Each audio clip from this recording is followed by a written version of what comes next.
Məhkəmələr usubu qalır, hökumətlər dağılır. Haqlıların haqqı qalır, ölüm günüdür ağılın.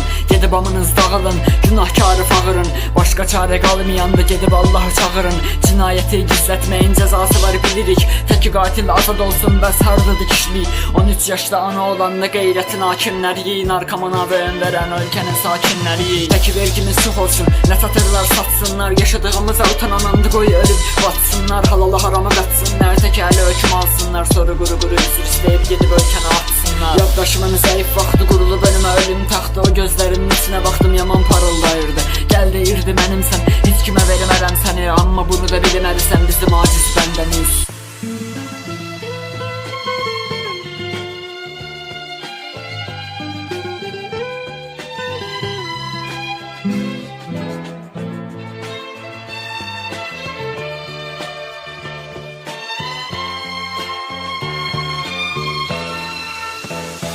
Elə bilirsən hamıda eyni sual, hamıda eyni vaxt, hamının fərqli qisməti var, amma hamının yeri məzarda. Uşaqlıqdan beynimizdə pis olan o şey qumarda, ancaq düşünə bilmədik ki həyat özdə bir qumardır. Yazmağa çoxdur hekayə, yazaq da kimdən məsələn, ömrümüzdə xoş günü ya pis günü gördük görəsən. Birisi əlinə alıb körpə həyatda övlad qasanır, birisi böyüdüb körpəni bayrağa salayıb məzara aparır. Düşün ki uşaqlıqda əlində bir gül aparır, verdiyin o qız sonunda səndən ayrı birinə qalır. Və sonunda uşaq nalın oldu, sonra düşünsəydə qisməti buymuş deyərək bu kitaba son nöqtə yazır. Zamanə ali irqi savadla görkəm də deyil, həyatın qorxulu pis qərarı ilə beləcə ölümə gedir. Övladına quzaq verərkən hiss etdiyi saf ətir, ananın gözlərində narkotiklə onun sonuna gedir. Hər gün sayım, it was like sex və sonda hər şey belədir.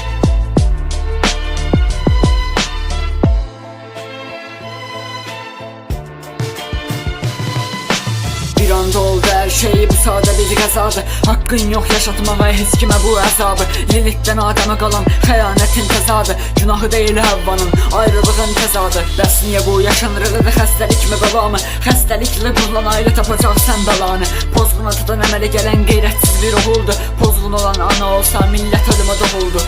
Amma bir də belə olmur, səhvdən düz yaranır. Ləkə ilə yuyulan saçlar təmizliklə qaranır. Qan qoxusu tutub buranı, bağlayın bu yaranı. Bu günah cəhənnəmində yandırın bəsaranı. İndi sənin gözünə baxır ayəş dediyin aşıqləri, parti yandı güllələnir. Ağ qırmızı yerlərdə də söndürüldü bu lampalar. Bu kin neçə illərin, qələm tutmaq olmaz indi dövlət qatillərin.